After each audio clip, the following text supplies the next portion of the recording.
Good morning. Today is Sunday, October 22nd, and the title of today's lesson is The Deeds of the Law. Paul is using the term law in its broad sense as a Jew in his day understood it. By the term Torah, the Hebrew word law, a Jew even today thinks of God's instruction in its first 5 books of Moses, but also, more generally, in the entire Old Testament. The moral law, plus the amplification of this in the statutes and judgments, as well as the ceremonial precepts, was a part of the instructions. Because of this, we may think of the law here as the system of Judaism. To be under the law means to be under its jurisdiction.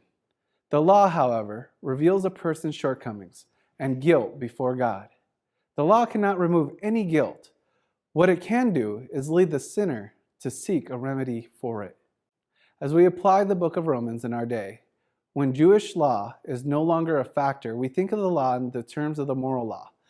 This law can't save us any more than the system of Judaism could save the Jews. To save a sinner is not the moral law's function. Its function is to reveal God's character and to show people wherein they fall short of reflecting that character. Whichever law it is, moral, ceremonial, civil, or combined, the keeping of any or all in itself will not make a person just in God's sight. In fact, the law was never intended to do that.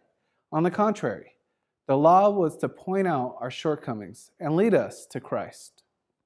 The law can no more save us than the symptoms of a disease can cure the disease. The symptoms don't cure. They point out the need for the cure. That's how the law functions. How successful have you been in your law keeping? What should that answer tell us about keeping that law? Thank you for watching, and don't forget to hit the like button and subscribe.